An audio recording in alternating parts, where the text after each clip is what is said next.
So when I'm on this hill, I'm going to roll back, I don't know if you can see that in the camera, but right now I'm rolling backwards. So this is what usually triggers people's anxiety. They get at a stoplight, there's someone behind them, and they get totally triggered because there's someone behind them. All right, today is the day I'm going to teach, hopefully, you, if you need help on how to learn to drive a manual or a stick manual transmission. This is one of my favorite things to do. I've had a stick most of my life. I've taught all of my children. I feel like I have a good method to teach. The kids that I've taught, especially my own kids, it usually takes about a day for them to feel comfortable, and then they can just continue to practice and move on their own. So we're going to start out by just going through the basics here. So the first thing you want to look at is, generally speaking, in a manual transmission car, you have a pull brake or a electric brake here in the center console. The car should be in gear when you're stopped. You want to find a nice open parking lot. I'm in a decent sized parking lot here with a slope. I'm going to show you how to understand a little bit how a clutch works so that you can accelerate your learning, how to do reps just in a parking lot so that you don't go out on the road and say, oh, I could do it in the parking lot, but I don't feel comfortable on the road. I see that a lot. Another thing is hill starts. I just want to go through some drills that you can do. I look at this like a sport. Every sport I've ever played, if you do 10, 20, 30 reps, you can really accelerate it. Or an instrument, if you're used to playing instruments, it's very much like that. Do something slow and then speed it up. You can cut out a lot of those failed attempts and hours of learning if you just do it the right way the first time.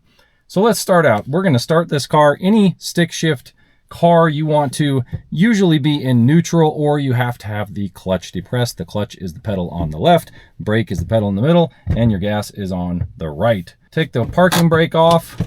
We're going to put it in neutral, and we're going to start the car with our foot on the brake. So to start out, the very first thing you want to do is understand that once you feel that clutch pedal come up, what we're trying to do is you want to understand how the engine works. The engine's spinning this way, and imagine the clutch is separated over here. So the engine's spinning, and as you let the clutch pedal out, that pedal on the left, just imagine that the engine that's spinning is getting closer to the clutch. And once that clutch plate, or the internals of the clutch touch each other, they engage, and that's what makes the car move forward. So when you push the clutch in, you're separating that out, and the engine's free to spin on its own, and you can stop the car. The moment you start to let that clutch pedal out, once you feel it engage, I want you to stop pulling that left pedal out. That's usually the key problem that I see when people are learning a clutch. What they do is they do this. They let it out, and once they feel it start to grab, they just let it out like that and kill the car. And you'll see that it went to 0 RPMs. The car's dead. Now I have to, on this car, pull the key out, put it back in, restart the car. So the easiest way to do this is you put the car in gear. So you shift into first gear. These shifters are almost all very similar. So just imagine in between the 3 and the 4 here, right in the center, that's where the shifter ends up centering. So if you push it to the right, it centers back to between 3 and 4. If you push it to the left, same thing. So if you want to get to the first gear, you just need to move it to the left, up to first, hold it to the left, go to second, and then if you let it center, that's how you get to third. So the easiest way to go from second gear down here to third is to just come up, you let it center, and then you push it straight up. And then to get to fourth, it's really just straight down. To get to fifth gear, same thing, you're going to go right and up. With Volkswagens, you push down. You actually push down on this. For reverse, it's just a lockout for safety so that you don't do it on the highway. So no matter how hard I push, if I'm not pushing down, I can't get this car into reverse when I'm driving. So it's just a safety mechanism.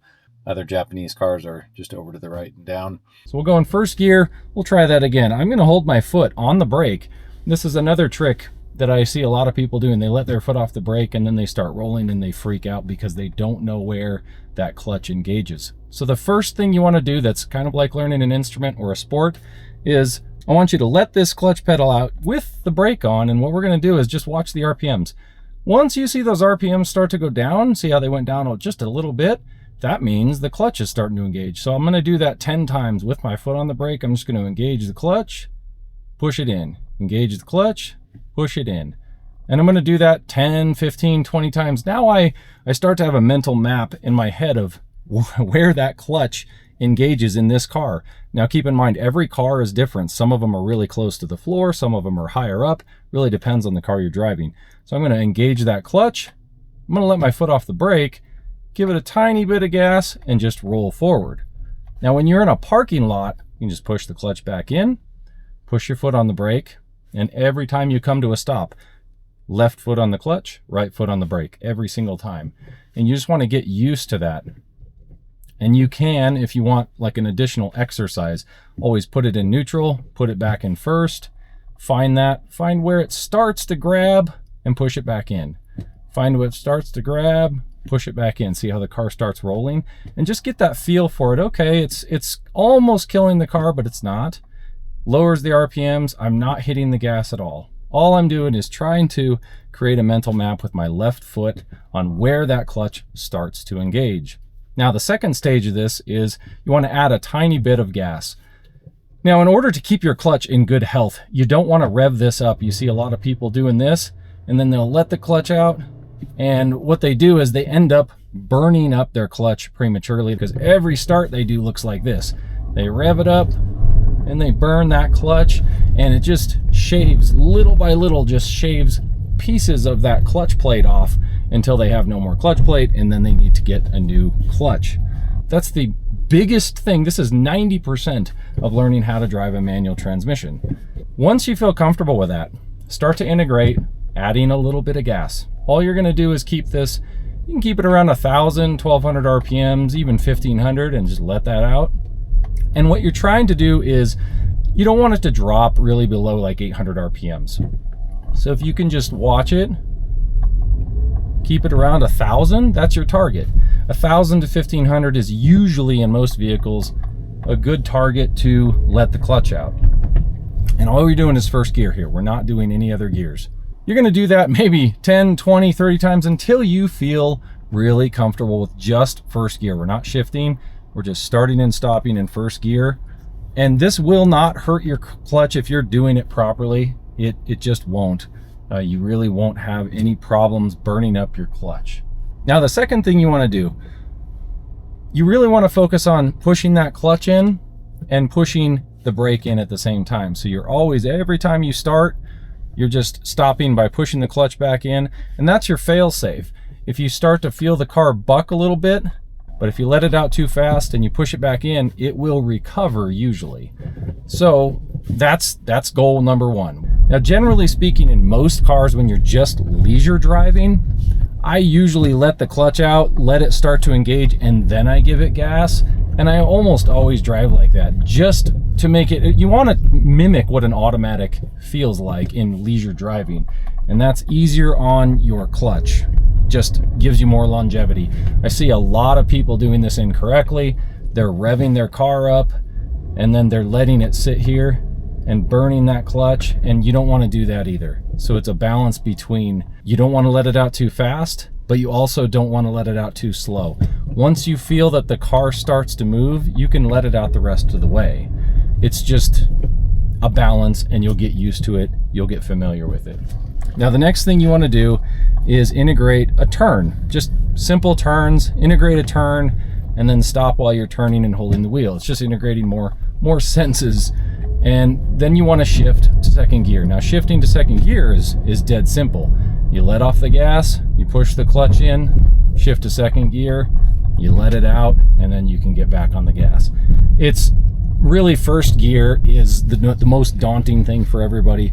All of the other gears are easy and become very simple in day-to-day driving. You do want to practice reverse. So in this car, this one, you push it down and that will put us in reverse. Now in reverse, I'm always just barely letting my foot off the gas, and then I'm pushing it, or off the clutch, and pushing it back in. So in reverse, I am almost never engaging reverse all the way and just leaving it engaged. So I'm just practicing letting that out and stopping, letting that out and pushing it back in. That's usually what reverse behavior is like. You're backing out of a parking spot or whatever, or you're just trying to move. You're hardly ever just engaging it all the way and leaving it engaged. So always practice with reverse. Now, once you feel comfortable with that and you're kind of bored with that first gear thing, there's this little hill here, and I'm in, of course, a parking lot that's nobody's here. So when I'm on this hill, I'm going to roll back, I don't know if you can see that in the camera, but right now I'm rolling backwards. So this is what usually triggers people's anxiety. They get at a stoplight, there's someone behind them, and they get totally triggered because there's someone behind them. Now, if you're in a panic situation, you can rev the car up a little bit more. If you're panicked, you're on a hill, you're a new driver, you can rev it up a little bit more and just get that clutch going, and it's safer. You probably won't stall it doing that. It's not good for your clutch, but it is a strategy to kind of get you out of a pickle. I would be careful doing that. You don't want that to become your typical driving habits, but it does help you get out of a pickle on a hill. So take, whoever it is, if it's you, if it's your kids or whatever, just take them to a hill, have them just hold the brake, sit there for a second, think about it, say, okay, I'm going to do the exact same thing. The problem is, once I let off the brake, I start rolling backwards. That's a problem. So there's another trick you can do with this hill rolling backwards thing to get over your anxiety. You can just hold your foot on the brake, do the same thing. You let it out to where you find that spot where the clutch starts to engage. See, I have my foot on the brake, clutch starts to engage, and then I'm just going to switch over, and you go right up the hill. So you just do that. You find where it engages, you hold it there, so you stop your left foot from coming out. Boom, right there. Push it in. Boom, right there, it starts to engage. You see the RPMs drop. RPMs drop. So right now it's engaged and I'm not letting it out any further. Now I'm gonna let off the brake and see, I'm not rolling backwards. Now if I push the clutch in, start rolling backwards. So you can see how you can hold the car. Most cars will do this. If you don't continue letting the clutch out, you can hold the car on a hill right there, swap your foot over to the gas, give it a little gas and go. Now you get over that anxiety. Do that 20, 30, 40 times. Boom, the anxiety's gone. Now when you're at stoplights and you got someone behind you, it's your first time, you're not as panicked. You're like, I got this. I'm gonna go my pace. I'm not gonna care about if this person's honking, and you will get honked at. Trust me, my kids, man, they got honked at a lot and it stressed them out, and I told them, hey, just look forward. That's all you have to do is look straight forward. Then once you feel comfortable, you're gonna get out on the road, and really shifting on the road is all about practice and reps, just like first gear, second gear, and brakes. A couple tips on the road. I typically drive pretty leisurely when I am in a stick shift. I'm not out there just hammering the gears. I'm always shifting with just a finger or two on the shifter. When I'm coming up to a stop sign like this, what I generally do is I'll put it in neutral, and I'll just have my foot off the clutch and my foot's on the brake and I'm in neutral. Then I push the clutch in and I put it in first gear and I start out. And every shift after that is the same. It's going to be let off the gas, push the clutch in, really smooth. Let off the gas, push the clutch in, let the clutch out, get back on the gas. Every single shift is like that, and you can make it feel pretty much like an automatic. You can see that my head's not jerking around. You can't really hear the car shifting, and your feet, it just becomes automatic. The more practice you get, the better, the more comfort you have with it, and the more fun it is to drive. It's definitely more of an engaging experience than an automatic. I'd recommend it for kids. Another bonus for doing this, if you can find a stick shift for your kids, is less phone usage. When they've got their hands tied up with the stick shift and they're a little bit more engaged with the driving experience, I do think that it helps to maybe keep them off their phones. Just kind of helps children engage a little bit more. And shoot, even adults, it's one of those things that helps a lot. All right, we're coming up. I'm going to downshift on this one. Move, you little thing. All right, I'm going to downshift. There was a little ground squirrel in front of me. I didn't want to get blood on the car. Same thing here. Little hill. I'm going to start out. See, you keep your RPMs pretty low. And if you're just trying to get good gas mileage, you're going to be shifting between probably most cars 2,000 and 3,000 RPMs. You're just gonna make it super smooth, 2,000 and 3,000 RPM shifts. It's that simple. And you can start to get a little faster with your shifts. Now I'm going 40 miles an hour and I'm only at 1,800 RPMs, getting really good mileage. Another really cool thing about stick shifts, if you want a hyper mile, you can't really do this in automatics. I just want to pop this out, put it in neutral, coast. You'll see the RPMs are at 800. My speed stays up at 40, 41. They just coast a lot better. There's no drag in the drive system. And if I want to get back into gear, it's pretty simple. As you get better, you can start to do what they call rev matching. So if you want to downshift, you can do a little throttle blip. So you downshift to, let's say I want to go to third here. I'm going to shift up,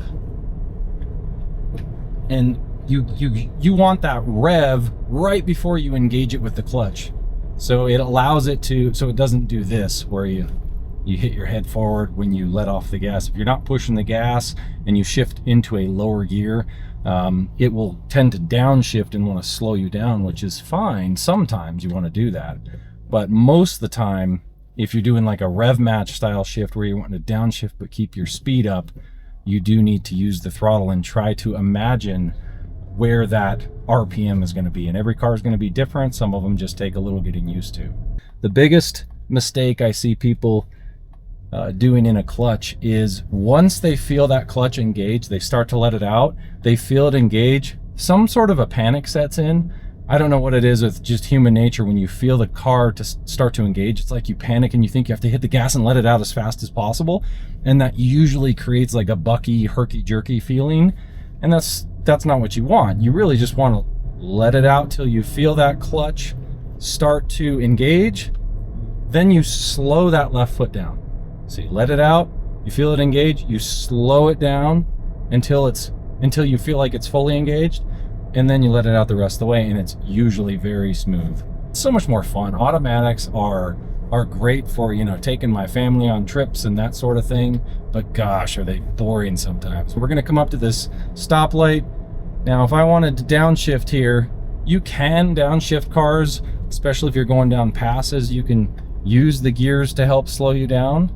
Right now I'm in second gear. As you come up to a stop, you really want to push that clutch in right around 1,000 RPMs. Don't let it drop too much below 1,000 RPMs. If you do, you're going to end up kind of bucking, and you'll have your moments in a stick, especially where you come up to the car in front of you and you're just going to forget to push the clutch in. Like, it's totally normal. You'll forget to push it in.